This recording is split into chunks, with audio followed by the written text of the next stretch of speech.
ఆదికాండము 24వ అధ్యాయము. అబ్రాహాము బహుకాలము గడిచిన వృద్ధుడై ఉండెను. అన్ని విషయములలోనూ యెహోవా అబ్రాహామును ఆశీర్వదించెను. అప్పుడు అబ్రాహాము తనకు కలిగిన సమస్తమును ఏలుచుండిన తన ఇంటి పెద్ద దాసునితో, నీ చెయ్యి నా తొడ క్రింద పెట్టుము. నేను ఎవరి మధ్య కాపురమున్నానో ఆ కనానీయుల కుమార్తెలలో ఒకదానిని నా కుమారునికి పెండ్లి చేయక నా స్వదేశమందున్న నా బంధువుల యొద్దకు వెళ్లి ఇస్సాకును నా కుమారునికి భార్యను తెచ్చునట్లు ఆకాశము యొక్క దేవుడును భూమి యొక్క దేవుడునైన యెహోవా తోడని నీ చేత ప్రమాణము చేయించెదనెను. ఆ దాసుడు, ఈ దేశమునకు నా వెంట వచ్చుటకు ఒకవేళ ఆ స్త్రీ ఇష్టపడని ఎడల నీవు బయలుదేరి వచ్చిన ఆ దేశమునకు నేను నీ కుమారుని తీసుకొని పోవలెనా అని అడగగా, అబ్రాహాము, అక్కడికి నా కుమారుని తీసుకొని పోకూడదు సుమి. నా తండ్రి ఇంటి నుండియు నేను పుట్టిన దేశము నుండియు నన్ను తెచ్చి నాతో మాట్లాడి నీ సంతానమునకు ఈ దేశము నిచ్చెదనని ప్రమాణం చేసి నాతో చెప్పిన పరలోకపు దేవుడగు యెహోవా తన దూతను నీకు ముందుగా పంపును. అక్కడి నుండి నీవు నా కుమారునికి భార్యను తీసుకుని వచ్చెదవు. అయితే నీ వెంట వచ్చుటకు ఆ స్త్రీ ఇష్టపడని ఎడల ఈ ప్రమాణము నుండి విడుదల పొందెదవు గాని నీవు నా కుమారుని అక్కడికి తీసుకొని పోకూడదని అతనితో చెప్పెను.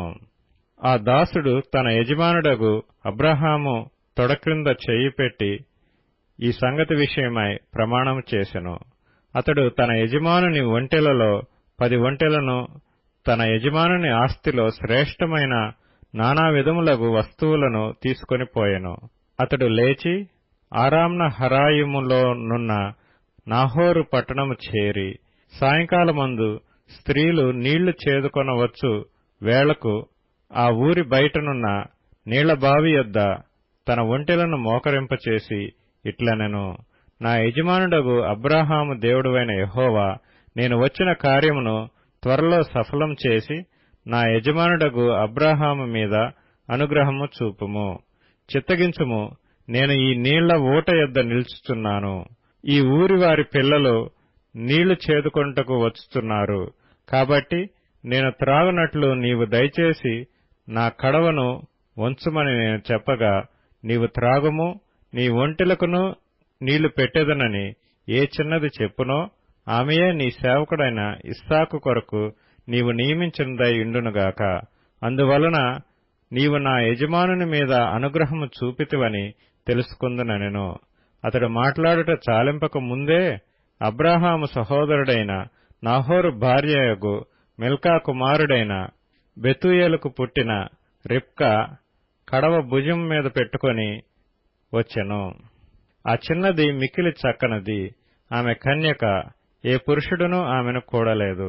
ఆమె ఆ బావిలోనికి దిగిపోయి కడవను నీళ్లతో నింపుకొని ఎక్కి రాగా, ఆ సేవకుడు ఆమెను ఎదుర్కొంటకు పరిగెత్తి, నీ కడవలో నీళ్లు కొంచెం దయచేసి నన్ను త్రాగనిమ్మని అడిగెను.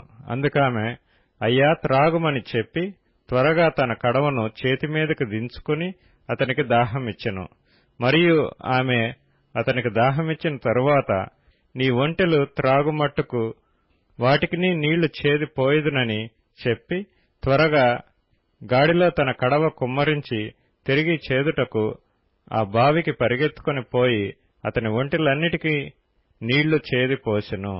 ఆ మనుష్యుడు ఆమెను తేరిచూచి తన ప్రయాణమును యెహోవా సఫలం చేసినో లేదో తెలుసుకొనవలెనని ఊరకుండెను.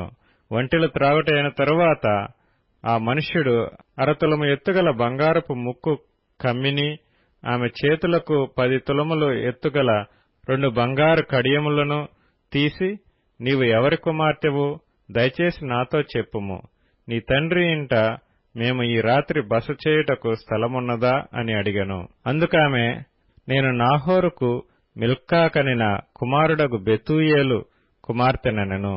మరియు ఆమె, మా యొద్ద చాలా గడ్డియు మేతయు రాత్రి బస చేయుటకు స్థలమును ఉన్నవనగా, ఆ మనుష్యుడు తన తల వంచి యెహోవాకు మ్రొక్కి, అబ్రాహామును నా యజమానుని దేవుడువైన యెహోవా స్తుతింపబడునుగాక. ఆయన నా యజమానునికి తన కృపను తన సత్యమును చూపుట మానలేదు. నేను త్రోవలోనుండగానే యెహోవా నా యజమానుని బంధువుల ఇంటికి నన్ను నడిపించినెను. అంతటా ఆ చిన్నది పరిగెత్తుకుని పోయి ఈ మాటలు తన తల్లి ఇంటి వారికి తెలిపెను. రిబ్కాకు లాబానను ఒక సహోదరుడుండెను. అప్పుడు లాబాను ఆ బావి దగ్గర వెలుపటనున్న ఆ మనుషుని యొద్దకు పరిగెత్తుకుని పోయెను. అతడు ఆ ముక్కు కమ్మిని తన సహోదరి చేతులనున్న ఆ కడియములను చూచి, ఆ మనుష్యుడు ఈలాగు నాతో మాట్లాడెనని తన సహోదరి అయిన రిబ్కా చెప్పిన మాటలు విని ఆ మనుషుని యొద్దకు వచ్చెను. అతడు ఆ బావి యొద్ద ఒంటెల దగ్గర నిలిచియుండగా లాబాను, యెహోవా వలన ఆశీర్వదింపబడినవాడా, లోపలికి రమ్ము, నీవు బయట నిలవనేలా, ఇల్లును ఒంటెలకు స్థలమును నేను సిద్ధం చేయించుతునెను. ఆ మనుష్యుడు ఇంటికి వచ్చినప్పుడు లాబాను ఒంటెల గంతలు విప్పి కాళ్లు కడుక్కొంటకు అతనికిని అతనితో కూడనున్న వారికిని నీళ్లు ఇచ్చి అతనికి భోజనం పెట్టించును గాని అతడు నేను వచ్చిన పని చెప్పక మునుపు భోజనం చేయననగా లాబాను చెప్పుమనెను. అంతటా అతడిట్లనెను, నేను అబ్రాహాము దాసుడను, యెహోవా నా యజమానుని బహుగా ఆశీర్వదించెను గనుక అతడు గొప్పవాడాయెను. అతనికి గొర్రెలను గొడ్లను వెండి బంగారములను దాసదాసీజనమును ఒంటెలను గాడిదలను దయచేసెను. నా యజమానుని భార్య అయిన శారా వృద్ధాప్యములో నా యజమానునికి కుమారుని కనెను. నా యజమానుడు తనకు కలిగినది యావత్తును అతనికిచ్చియున్నాడు. మరియు నా యజమానుడు నాతో, నేను ఎవరి దేశమందు నివసించుచున్నానో ఆ కనానీయుల పిల్లలలో ఒక పిల్లను నా కుమారునికి పెండ్లి చేయవద్దు. అయితే నా తండ్రి ఇంటికిని నా వంశస్థుల యొద్దకును వెళ్లి నా కుమారునికి పెండ్లి చేయుటకు ఒక పిల్లను తీసుకుని రావాలనని నా చేత ప్రమాణము చేయించెను. అప్పుడు నేను నా యజమానునితో, ఆ స్త్రీ నా వెంట రాదేమో అని చెప్పినందుకు అతడు, ఎవని సన్నిధిలో నేను జీవించుచున్నానో ఆ యెహోవా నీతో కూడా తన దూతను పంపి నీ ప్రయాణము సఫలం చేయును గనుక నీవు నా వంశస్థులలో నా తండ్రి ఇంటి నుండి నా కుమారునికి భార్యను తీసుకొని వచ్చెదవు. నీవు నా వంశస్థుల యొద్దకు వెళ్లితివా, ఈ ప్రమాణం విషయంలో ఇక నీకు బాధ్యత ఉండదు. వారు ఆమెను ఇయ్యని ఎడల కూడా ఈ ప్రమాణం విషయంలో నీకు బాధ్యత ఉండదని చెప్పెను.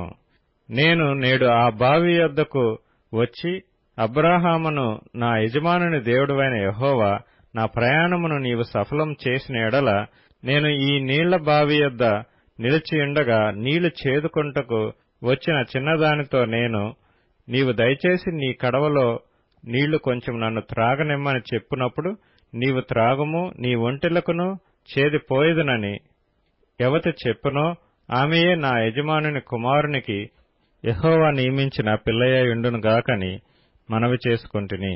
నేను నా హృదయంలో అట్లు అనుకొనుట చాలింపక ముందే రిబ్కా భుజము మీద తన కడవను పెట్టుకుని వచ్చి ఆ బావిలోనికి దిగిపోయి నీళ్లను చేదుకొని వచ్చెను. అప్పుడు నాకు దాహమిమ్మని నేనామెను అడగగా ఆమె త్వరగా తన కడవను దించి, త్రాగుము, నీ ఒంటెలకును నీళ్లు పెట్టెదనని చెప్పెను. గనుక నేను త్రాగితిని. ఆమె ఒంటెలకును నీళ్లు పెట్టెను. అప్పుడు నేను, నీవు ఎవరి కుమార్తెవని అడిగినందుకు ఆమె, మిల్కా నాహోరునకు కనిన కుమారుడగు బెతూయేలు కుమార్తెనని చెప్పినప్పుడు నేనామె ముక్కుకు కమ్మీయును ఆమె చేతులకు కడియములను పెట్టి నా తల వంచి యెహోవాకు మ్రొక్కి, అబ్రాహామును నా యజమానుని దేవుడైన యెహోవాను స్తోత్రము చేసితిని. ఏలయనగా ఆయన నా యజమానుని యొక్క సహోదరుని కుమార్తెను అతని కుమారునికి తీసుకొనున్నట్లు సరియైన మార్గమందు నన్ను నడిపించెను. కాబట్టి నా యజమానుని ఎడల మీరు దయను నమ్మకమును కనుపర్చిన ఎడల అది అయినను నాకు తెలియచెప్పుడి, లేని ఎడల అది అయినను తెలియచెప్పుడి.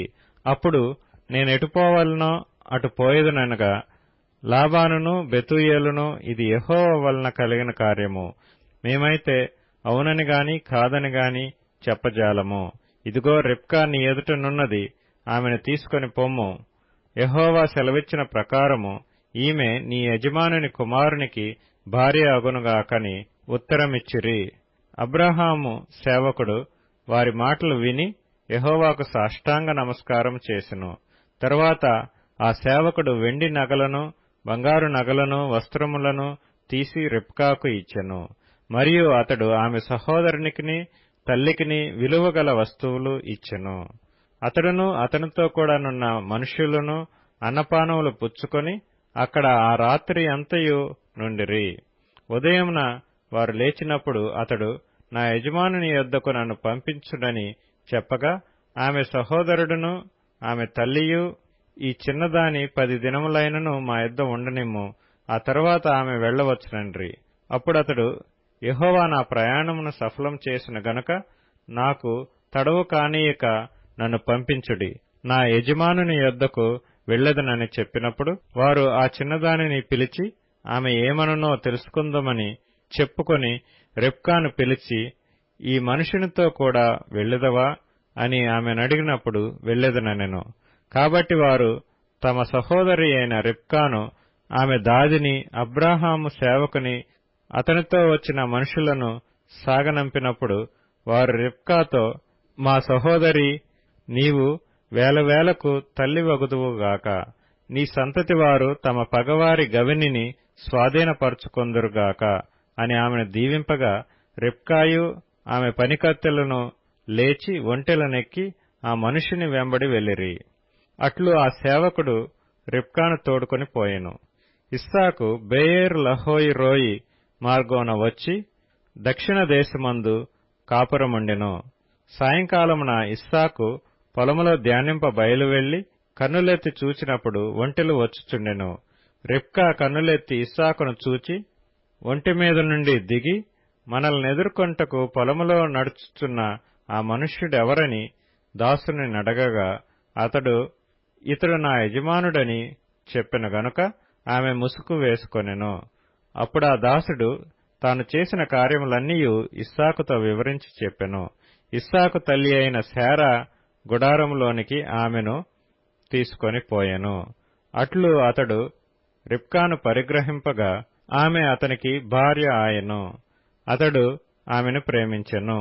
అప్పుడు ఇస్సాకు తన తల్లి విషయమై దుఃఖ నివారణ పొందెను.